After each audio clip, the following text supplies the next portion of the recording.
ब्रह्मचर्य की असली शक्ति क्या है, यह दुनिया को सबसे पहले किसी साधारण इंसान ने नहीं बल्कि इतिहास के सबसे जागृत मन गौतम बुद्ध ने समझाया था। लेकिन ये शुरुआत तुरंत नहीं हुई। एक समय था जब बुद्ध अभी जागृत नहीं थे, बस एक खोजी साधक थे और उनकी साधना का सबसे कठिन, सबसे महत्वपूर्ण हिस्सा था अपनी इंद्रियों पर नियंत्रण रखना, यानी कि ब्रह्मचर्य।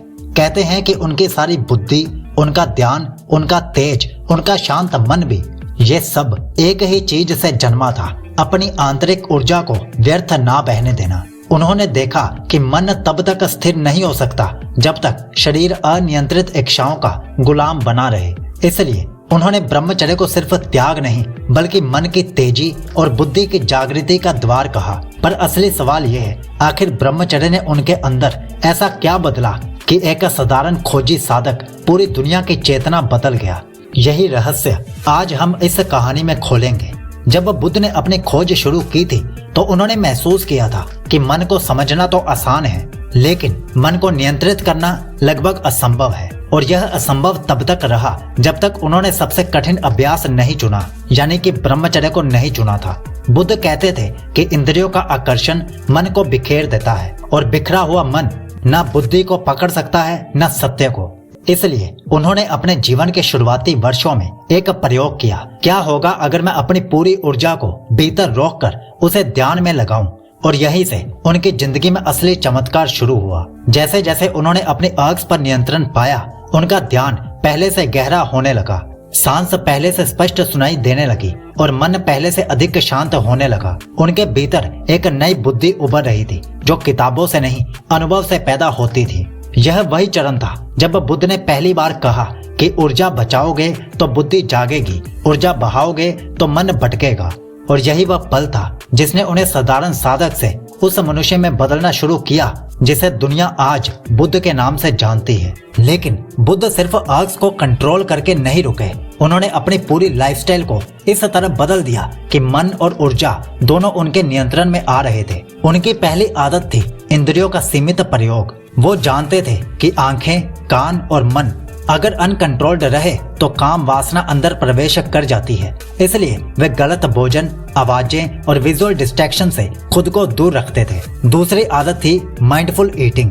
बुद्ध कभी पेट भरकर नहीं खाते थे और खाते वक्त वे सिर्फ भोजन के स्वाद पर नहीं, भोजन की यात्रा और उसके पर्पस पर ध्यान देते थे ताकि शरीर भारी ना हो और ऊर्जा ध्यान के लिए बची रहे। तीसरी आदत थी सोलिट्यूड, यानी एकांत। वे भीड़ में कम और खुद के भीतर ज्यादा समय बिताते थे क्योंकि वे कहते थे कि भीड़ में इच्छाएं बढ़ती हैं और एकांत में विवेक बढ़ता है। चौथी आदत थी थॉट प्योरिफिकेशन।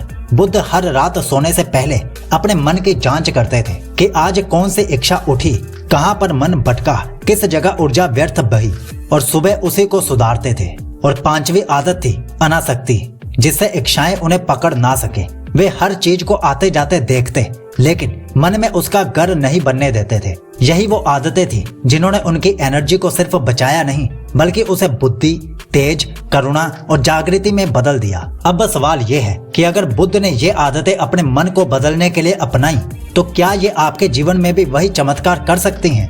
बुद्ध की साधना का असली मोड़ तब आया जब उन्होंने समझ लिया कि ब्रह्मचर्य सिर्फ एक नियम नहीं बल्कि ऊर्जा को दिशा देने की कला है। एक दिन गहरे ध्यान के दौरान उन्होंने महसूस किया कि मन की सारी अशांति सिर्फ एक ही जगह से पैदा होती है और वह है अनियंत्रित चाहत। और चाहत जितनी ज्यादा बढ़ेगी मन उतना ज्यादा कमजोर होता जाएगा।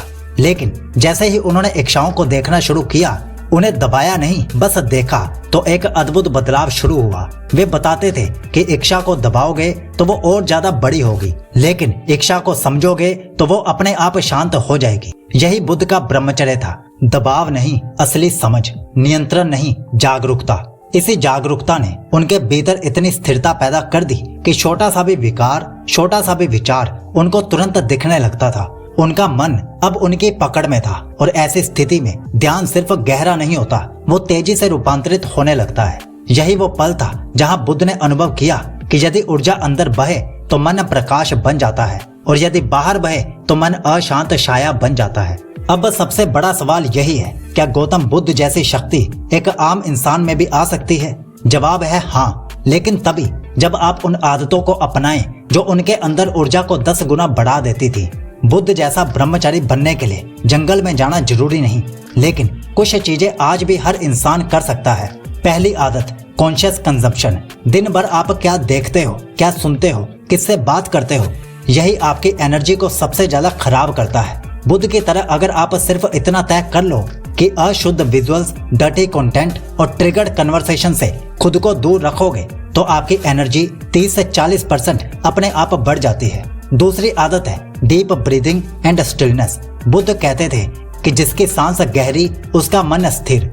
हर दिन 10 मिनट धीमी गहरी सांसें लेने से आपकी आग वैसे ही शांत होने लगती हैं जैसे आग बिना हवा के बुझती है। तीसरी आदत, early sleep and light body. शरीर जितना हल्का होगा मन उतना तेज होगा। रात 10 से 11 बजे के बीच सोना या उससे पहले सोना और दिन में भोजन को हल्का रखना आपकी एनर्जी लीकेज को रोकता है। ये वही आदत है जिसने बुद्ध को अति गहरा ध्यान दिया। और चौथी आदत है अर्ग अवेयरनेस। अर्ग्स आएंगी, ये सच है, लेकिन बुद्ध का तरीका अलग था।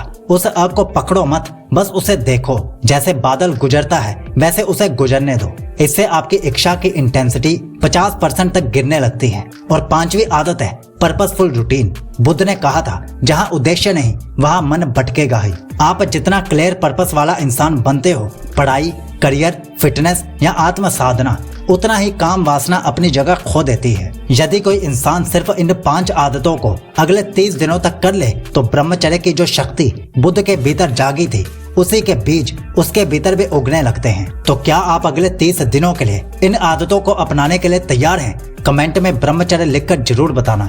और अगर आप ब्रह्मचर्य की पूरी प्लेलिस्ट फॉलो करना चाहते हो तो वो ये रही। और अगर ब्रह्मचर्य में आप अच्छे से डुबकी लगाना चाहते हो तो 100 दिन की ब्रह्मचर्य यात्रा कल सुबह से ही शुरू कर दीजिए, जिसमें आपको 2 ई बुक्स और 1 ऑडियो बुक मिलती है जिसमें 100 दिन की पूरी रूटीन होती है। इसका लिंक हमने डिस्क्रिप्शन और पिन कमेंट दोनों जगह पर दिया है। साइकोलॉजी आपको विश करता है कि आपका ब्रह्मचर्य शुभ हो, अटूट हो।